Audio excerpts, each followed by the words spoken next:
안녕하세요. 저희는 2026학년도 세이지 약국 4차 실습을 진행하고 있는 실습생 박재현, 조윤수입니다.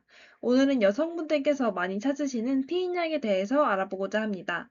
일반적인 감기약과 진통제보다 비교적 오랫동안 복용해야 하고 체중 증가나 위장관 불편감 등 걱정되는 부분도 많으시죠?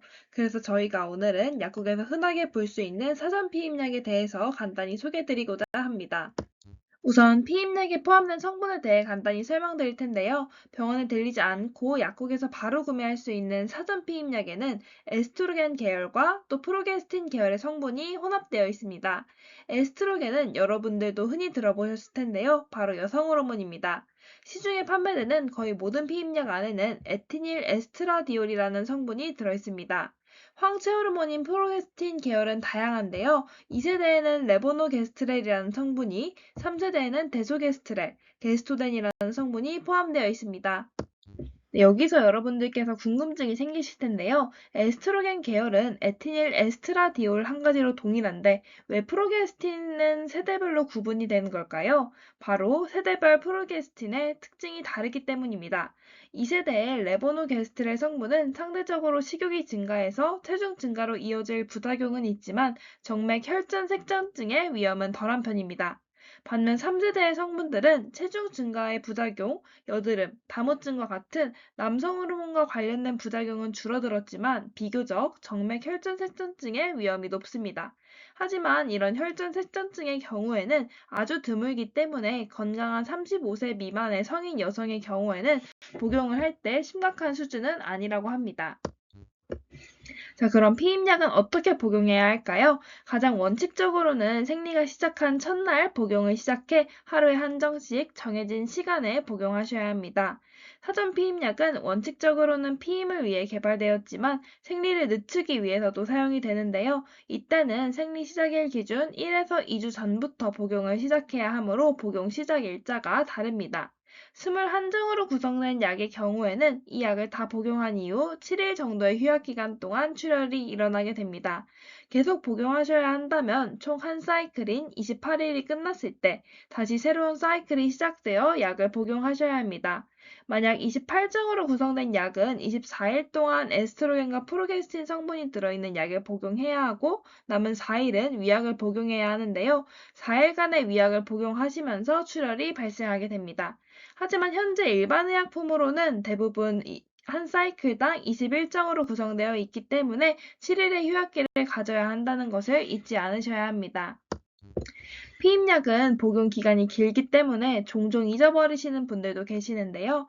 복용을 잊으셨을 경우 어떻게 해야 할지에 대해서 설명드리겠습니다. 한 알을 잊어버리신 경우에는 잊은 약을 즉시 복용하시고 그 다음 약은 그대로 복용해주세요. 두 알을 잊어버리신 경우에는 복용 주차에 따라 나눠볼 수 있는데요. 2주차 안에 복용을 잊으셨다면 2일간은 두 알씩 복용하시고 그 이후에는 원래대로 복용하셔야 합니다. 그리고 한 주 동안은 추가적으로 피임을 진행해 주세요. 3주차 이후의 경우에는 기존에 복용 중이시던 사이클의 약은 버려주시고 또 새로운 약으로 시작하셔야 합니다. 그리고 한 주 동안은 추가적인 피임을 진행해 주세요. 새알을 잊으신 경우에는 기존 사이클 약은 버리시고 새로운 약으로 시작하셔야 합니다. 그리고 한 주간은 추가적인 피임을 진행하셔야 합니다.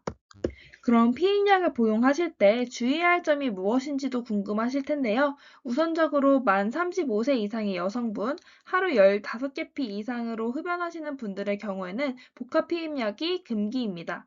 또한 정맥 혈전 색전증, 고혈압, 허혈성 심질환 등의 심혈관 질환, 유방암, 또 전신 홍반성 루푸스 등 질환이 있으신 분들에게도 금기입니다. 그리고 출산 자체가 정맥 혈전 색전증의 위험을 높인다는 연구 결과가 있었기 때문에 출산 후 3주간은 복용하시면 안 되고 이런 혈전 색전증의 위험 인자가 있는 산후 여성은 출산 후 6주까지도 복용하지 않아야 합니다. 그 밖에도 수유부 또한 출산 후 6주까지는 복용하시면 안 되는데 이 화면 속에 보이는 모든 사람들이 금기는 아니지만 관련 증상이 있으시거나 고위험군이신 경우에는 꼭 의사와 약사와 상담을 하신 뒤에 복용을 고려하셔야 합니다. 네, 이제는 약국에서 흔히 보실 수 있는 피임약에 대해서 간단히 알아보겠습니다. 우선 2세대 약부터 알아볼 텐데요. 2세대 성분인 레보노게스트렐 성분이 포함된 약들입니다. 공통적으로 에티닐 에스트라디올 성분과 함께 레보노게스트렐 성분이 포함되어 있지만 함량이 약간씩 다른데요. 에티닐 에스트라디올과 레보노게스트렐 성분 모두 적게 들어있는 약으로는 에이리스정, 라니아정, 세스콘 노아정이 있고 미니보라정 같은 경우에는 같은 성분의 복합제이지만 성분이 좀 더 많이 포함되어 있습니다. 3세대 중에서도 데소게스트렐이 포함된 약의 종류도 다양한데요. 이 성분들도 약간씩 다릅니다. 머시론정, 보니타정, 세스콘 미니정, 센스데이정 등은 에티닐 에스트라디올이 0.02mg 들어있고 세스콘 플러스정은 0.03mg이 포함되어 있습니다. 공통적으로는 0.15mg의 데소게스트렐이 포함된 것을 확인할 수 있습니다. 데소게스트렐이란 성분이 3세대 성분인 만큼 비교적 여드름이나 체중 증가 등의 부작용이 적기 때문에 관련 문제가 스트레스이신 분들께는 좋은 선택지가 될 수 있습니다. 네, 마지막으로는 3세대의 다른 성분 중 하나인 게스토덴이 포함된 약입니다. 디어미순의 경우에는 에티닐 에스트라디올의 성분이 0.015mg으로 현재 국내에서 판매되는 약 중에선 가장 저함량입니다. 일반적으로 피임약을 처음 드셔보시는 분들이 흔하게 겪을 수 있는 메스꺼움이나 구토 같은 초기 부작용을 좀 피하기 위해서 복용할 때 찾으시는 편입니다. 다음으로 디어미정, 멜리안정, 센스리베정은 에티닐 에스트라디올 성분이 0.02mg이 포함되어 있고 게스토덴은 0.075mg이 들어있습니다. 마지막으로 마이보라는 에티닐 에스트라디올 성분이 0.03mg, 게스토덴 같은 경우에는 동일하게 0.075mg이 포함되어 있습니다. 네, 마지막으로는 간단하게 Q&A를 진행해보며 마무리할 텐데요. 앞서 말씀드렸던 약들 중에서 에스트로겐 함량이 다른 것에 대해서 궁금증을 가지실 분들을 위해서 준비했습니다. 우선 현재 시판 중인 의약품의 에스트로겐 성분은 1세대인 초기 의약품들과 비교했을 때 임상시험을 거쳐서 안전성을 확보한 저용량이 포함되어 있습니다. 그래서 너무 걱정하지 않으셔도 되고 또한 에스트로겐 성분 함량이 너무 낮은 약의 경우에는 오히려 부정출혈을 일으킬 수 있어서 본인에게 적합한 약을 고르셔야 합니다. 다음으로는 사전 피임약의 사후 복용 시 효과인데요. 약국에서 일반 의약품으로 바로 구매 가능한 약들은 모두 사전 피임약입니다.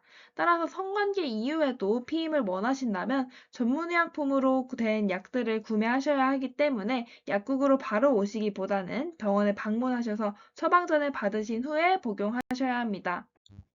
네, 이번 주에는 약국에서 여성분들이 많이 찾으시는 피임약에 대해서 알아보았습니다. 오늘 말씀드린 내용을 바탕으로 건강하고 내 몸에 알맞은 피임약을 고르시길 바라겠습니다. 감사합니다.